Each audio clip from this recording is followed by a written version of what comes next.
C'est vrai, le 8 mars, depuis toujours, a été une journée, comme on le dit, une journée internationale de la femme qu'on célèbre.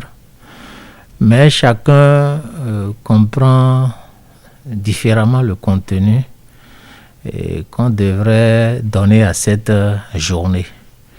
En réalité, c'est une journée qui est dédiée, disons, aux femmes pour justement voir comment défendre les droits des femmes. Donc, c'est une journée de réflexion sur les droits de la femme. En principe, que ça devait être ça.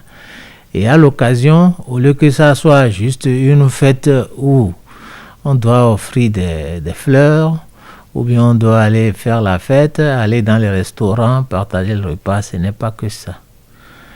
La compréhension qu'on devait avoir, c'est que c'est une journée de réflexion sur tout ce qui concerne les inégalités, les injustices et les violences qui sont faites, disons, à la femme.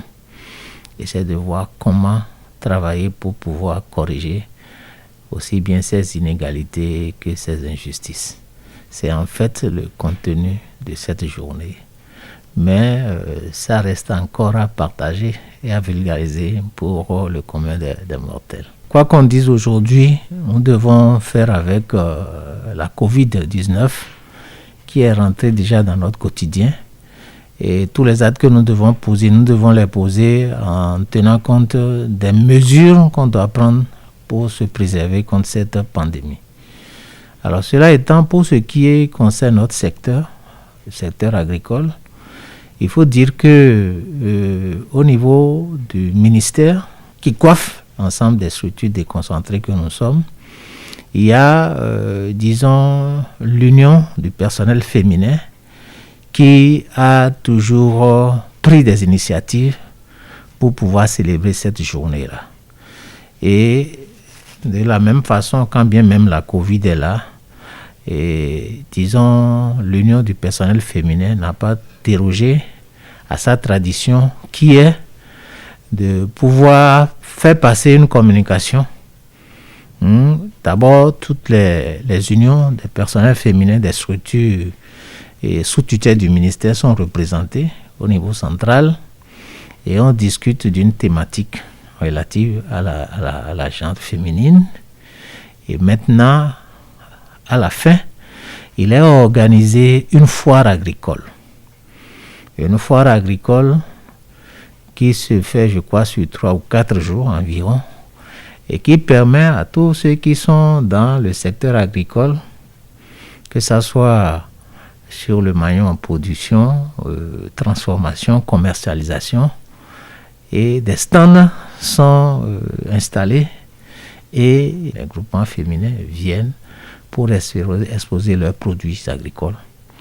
Et ça permet d'abord de vulgariser tout ce qui a été fait en matière de technologie, en matière de transformation, et ça permet de découvrir beaucoup d'originalités qui n'étaient pas connues. Donc, c'est une journée qui permet de mettre en valeur tout ce que la femme fait au niveau du secteur, et ça permet de faire connaître beaucoup de choses qui n'étaient pas forcément connues du grand public. Donc, tout le personnel du ministère est convié à cette foire et ça permet également au groupement de pouvoir faire des chiffres d'affaires. Donc voilà un peu comment ça se fait. Et ça, il faut dire que c'est, disons, avec l'accompagnement du premier responsable du ministère, dont je vais parler de notre ministre, Gaston Kossi-Dossoui, qui participe, disons, de façon active à cette activité-là. Le message que j'ai, c'est qu'aujourd'hui, nous travaillons au niveau du secteur pour la promotion des filières. Et cela fait partie du programme d'action du gouvernement de son Excellence Patrice Talon, qui travaille à ce que certaines filières qui sont des filières phares soient, disons, promues aussi bien dans tous les maillons, que ce soit la production, améliorer la productivité, et comment faire pour que nos matières premières soient transformées réellement sur place et que les gens puissent aussi avoir accès à des marchés, des parts de marché, que ce soit au niveau national, régional qu'international.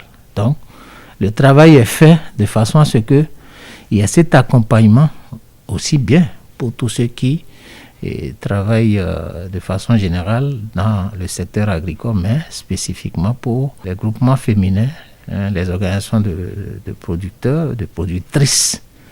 Et donc, c'est une occasion pour ces femmes-là de savoir qu'aujourd'hui, elles ont, disons, des opportunités pour peu qu'elles s'investissent vraiment dans leur activité et qui leur permet d'avoir des parts de revenus beaucoup plus substantielles. Je voudrais, à travers votre micro, quand bien même nous sommes passés déjà dans la journée, souhaiter une bonne journée internationale de la femme à toutes les femmes béninoises, mais plus spécifiquement aux femmes du secteur agricole.